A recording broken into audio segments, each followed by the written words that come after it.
Ողջույն սիրելի հետևորդներ, այսօր սեպտեմբերի 16-ն է, օրը երեքշաբթի, US Armedian շարունակում է աշխատանքը խոստացված ձևաչափով։ Բացի շաբաթ եւ կիրակի օրերից ամեն օր ձեզ ենք ներկայացնում 3 թողարկում։ Լուրերը կարող եք դիտել կեսօրին, ժամը 4-ին եւ երեկոյան ժամը 8-ին մեր հիմնական թողարկումը ԱՄՆ գլխավոր լուրեր խորագրով։ Շնորհակալ եմ, որ գնահատում եք մեր աշխատանքը բաժանորդագրվելով ալիքին եւ հավանելով մեր նյութերը։ Ձեր մեկնաբանությունները միշտ կարևոր են, հնարավորինս շատերին պատասխանում եմ, իսկ եթե ոչ, հավատացեք, ձեր արձագանքը մեծագույն շնորհակալությամբ է ընդունվում։ Ես Հարություն Մինասյանն եմ եւ ահա օրվա այս ժամի լուրերը։ Այսօր առավոտյան Նորթ Հոլիվուդում տեղի է ունեցել խոշոր ավտովթար, որի հետևանքով մետրոլինքի գնացքը ստիպված է եղել կանգ առնել։ Ժամը 6:45-ի սահմաններում Վայնլենդ Ավենյուի եւ Վանուվեն փողոցների խաչմերուկում բախվել են 5 մեքենա։ Նրանցից մեկը շրջվել է գլխիվայր, իսկ SUV ավտոմեքենան բարձրացել է մյուսի վրա։ Վթարի հետևանքով վնասվել է երկաթուղային անցման կառուցվածքը։ Դեպքից հետո մոտակայքում ընթացող Վենտուրա Քաունթի լայնի գնացքը կանգ է առել անվտանգության նկատառումներով։ Լոս Անջելեսի հրշեջ վարչության տվյալներով տեղում զնվել է 6 տուժած, 5-ը տեղափոխվել են հիվանդանոց, կյանքին վտանգ չսպառնացող վնասվածքներով մեկը հրաժարվել է տեղափոխվել։ Ժամը 7:30-ի տվյալներով գնացքին թույլատրվել է շարունակել երթուղին։ Մետրոլինքի ներկայացուցիչները հայտնել են, որ գծերը բաց են, սակայն հնարավոր են ուշացումներ։ ԱՄՆ ներքին անվտանգության քարտուղար Քրիստի Նոեմն այսօր առավոտյան եղել է Չիկագոյի տարածքում քաղաքի ներգաղթի ուժեղացված գործողությունների շրջանակում։ Նախորդ շաբաթ DHS-ը մեկնարկել էր Operation Midway Blitz-ը, որի նպատակն է ըստ բաժնի հայտարարության թիրախավորել քրեական ապօրինի ներգաղթյալներին, որոնք հավաքվել են Չիկագոյում եւ Իլինոյսում։ Գործողության թիրախ դարձնելու պատճառներից մեկը քաղաքի եւ նահանգի ապաստարանային օրենքներն են, որոնք արգելում են ոստիկանությանը համագործակցել IC գործակալների հետ։ Գործողությունը պաշտոնապես նվիրվել է Քեյթի Աբրահամի հիշատակին։ Չիկագոյի բնակչուհին այս տարվա սկզբին մահացել էր Իլինոյսի Ուրբանա քաղաքում հարբած վիճակում մեքենա վարող եւ փախուստի դիմաց վարորդի պատճառով։ Վարորդը Գվատեմալայից ապօրինի միգրանտ էր։ Նոեմը հեռացել է Չիկագոյի առավոտյան ժամը 10-ին X հարթակում հրապարակելով կադրեր գիշերային ձերբակալություններից։ Քարտուղարի գրառման մեջ հիշատակվել է նաև Իլինոյսի Ֆրենքլին պարկում տեղի ունեցած միջադեպը, որտեղ ուրբաթ օրը IC գործակալին քարշ էին տվել մեքենայով, ինչի պատճառով նա ստիպված է եղել կրակ բացել եւ սպանել վարորդին։ Վերջինս եղել է ապօրինի միգրանտ։ ԱՄՆ սահմանապահ ծառայության գործակալ Գրեգորի Բովինոն, որը Լոս Անջելեսում գլխավորել էր լայնածավալ ներգաղթի ճնշումները եւ որի գործողությունները հարուցել էին զանգվածային բողոքներ, այսօր սոցիալական ցանցերում հայտարարել է, որ արդեն գտնվում է Չիկագոյում։ Լավ Չիկագո, մենք հասանք, Operation at Large-ը արդեն այստեղ է, որպեսզի շարունակենք այն,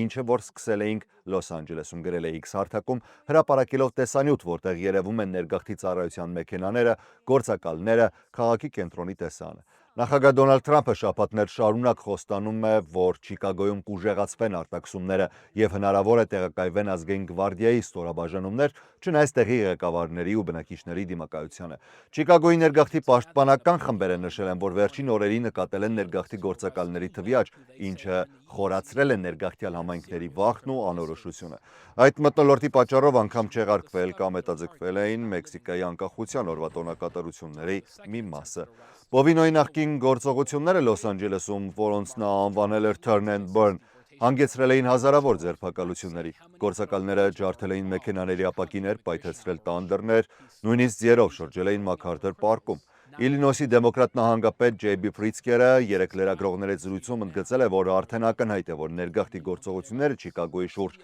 նկատելիորեն ակտիվացել են։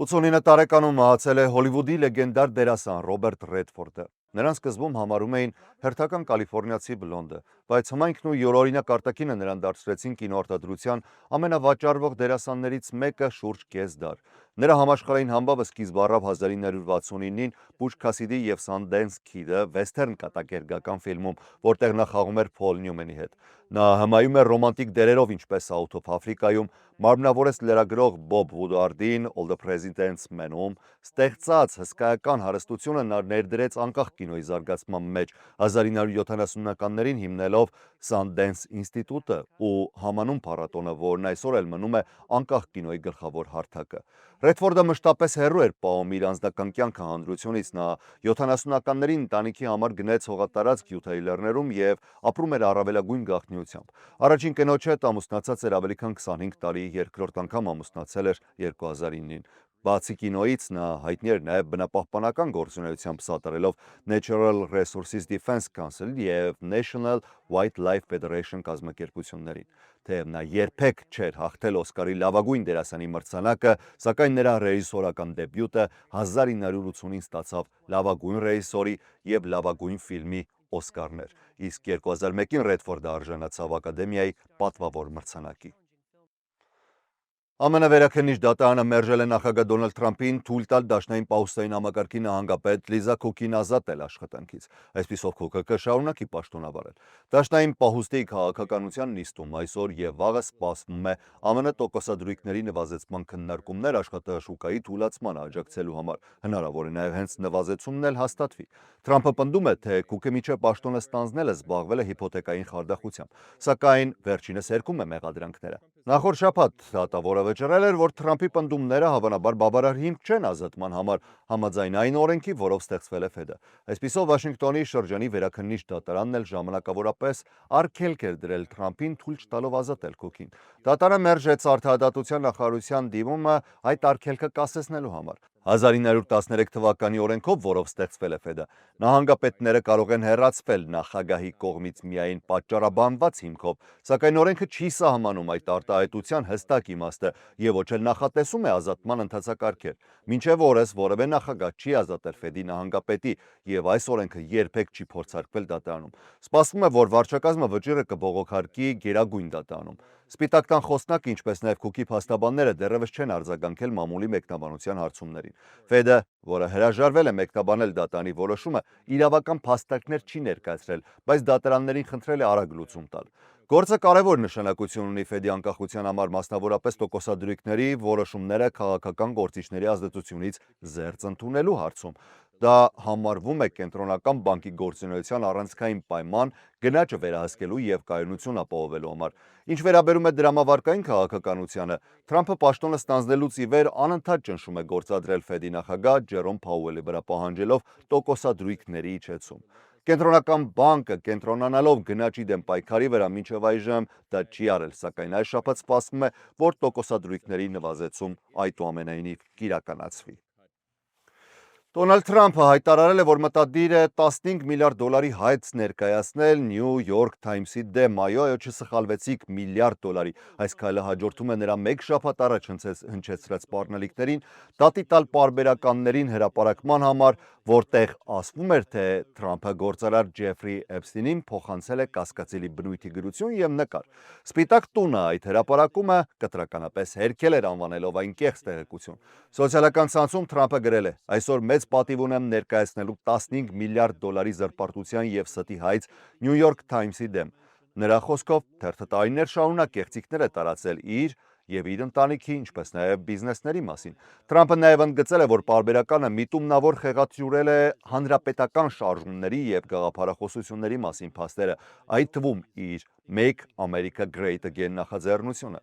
Նա նշել է, որ հայցը ներկայացվել է Ֆլորիդայում, սակայն այլ մանրամասներ չի հաղորդել։ Մեծ Բրիտանիայի վարչապետ Քիր Ստարմերը հույս ունի, որ նախագահ Դոնալդ Թրամփի պետական այցը կուժեղացնի տնտեսական կապերը և կօգնի շեղել ուշադրությունը ներքաղաքական սկանդալներից։ Թրամփը Մեծ Բրիտանիա կժամանի այսօր երեկոյան այցով, որը ներառելու է թագավորական հանդիսավորություն, ներդրումային բանակցություններ և առևտրային համաձայնագրեր։ Հիմնական ուշադրությունը կկենտրոնանա շուրջ $10 միլիարդ էներգետիկ և տեխնոլոգիական փաթեթի վրա, ինչպես նաև ֆինանսական համագործակցությունը խթանելու համար նախատեսված տրանսատլանտյան աշխատանքային խմբի ձևավորման շուրջ։ Բրիտանիայի ֆինանսների նախարար Ռեյչել Ռիվզը և ԱՄՆ գանձապետարանի քարտուղար կամ ֆինանսների նախարար Սքոթ Բեսենթը պատրաստվում են հայտարարել նոր գործընկերությունների մասին քաղաքացիական միջուկային էներգետիկայի, պաշտպանական տեխնոլոգիաների և գիտության ոլորտներում։ Ստարմերը, որը ներքաղաքական ճնշման տակ է հայտնվել ԱՄՆ դեսպան Փիթեր Մանդելսոնին Ջեֆրի Էփստինի հետ կապերի պատճառով պաշտոնից ազատելու որոշման հետևանքով, այս այցի ընթացքում կփորձի ցույց տալ իր սերտ հարաբերությունները Թրամփի հետ որպես Մեծ Բրիտանիայի համար ռազմավարական առավելություն։ Այս ժամի համար նախատեսել էինք այսքանը, մեր հաջորդ թողարկումը ժամը 4-ին է, ես Հարություն Մինասյանն եմ, շնորհակալ եմ ձեզ ուշադրության համար, առողջ եղեք։